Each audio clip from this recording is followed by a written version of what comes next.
Well, good morning and welcome to Thursday's Thrills. Today I'm going to read Matthew 6:34, but I really want to encourage you to go back to starting at verse 25 and read to the end. There's just so much in these verses, but for time's sake, I'm just going to read Matthew 6:34. It says, "So don't worry about tomorrow, for tomorrow will bring its own worries. Today's trouble is enough for today." So, worry in Greek is merimnao. Merimnao. From This is from the word merizo, which means to divide into parts.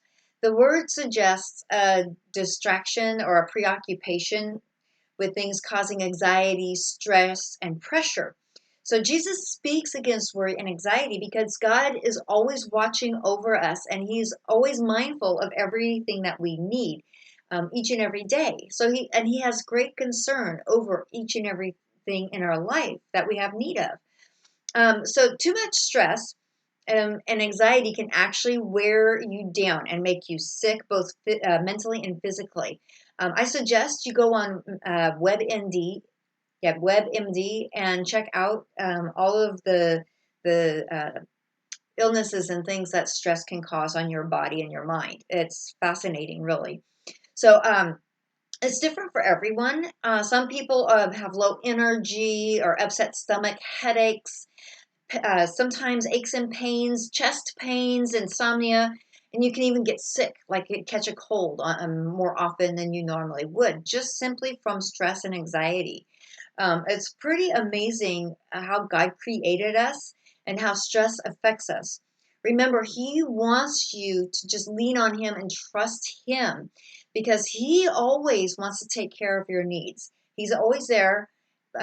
He's always there for us, even though it might not feel like it at the moment. I guarantee you, He's there and He's wanting to help you through your stressful time. Quick story. I went through a really, really, really stressful season in my life. The worst thing that could ever happen to a mom, a wife, happened to me. It was horrible. And during this time, uh, the stress was there. That you couldn't avoid the stress.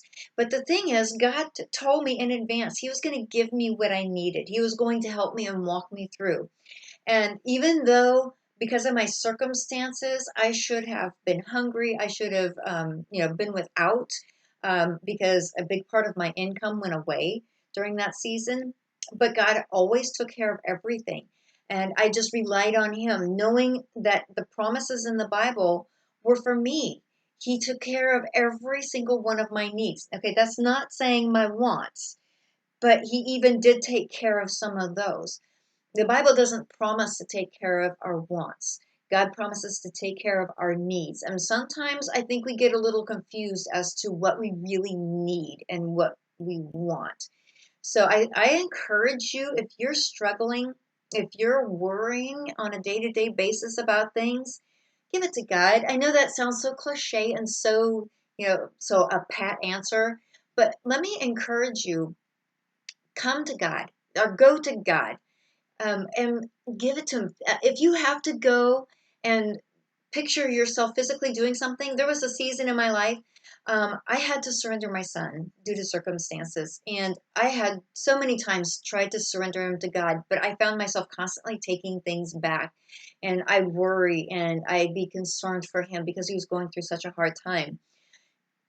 But God, at one point, He had me hike up a mountain, and I hiked up to these waterfalls. They're absolutely gorgeous. And as I was sitting there, I was by myself, sitting there on the top of this mountain, looking at these gorgeous waterfalls, and I could almost plain as day hear God telling me, "Leave your son here up in the mountain with me." And so I did that. I pictured myself handing God my son and saying, "Here, he's yours. I don't want to worry about him anymore. You can take care of him way better than I can. You love him more than I do. He is yours." And I left my son on that mountain. And every time as the days went by, when I was tempted to pick that worry back up, I reminded myself I left him up on that mountain with God. So I encourage you, find something that will help you picture a symbolism or something like that when you are worried about something. physically, or imagine yourself handing it to God, giving it to Him. If you have to go physically go do something like climb a mountain to go give it to God, then do it. Whatever it takes. God does not want you to carry these things. That's what He's there for. He wants to help you. He loves you and He wants to be there for you and carry these burdens for us, for you. So I encourage you to go do that today. Give it to God. Well, on that note, you guys have an amazing day and I love you. I'm praying for you.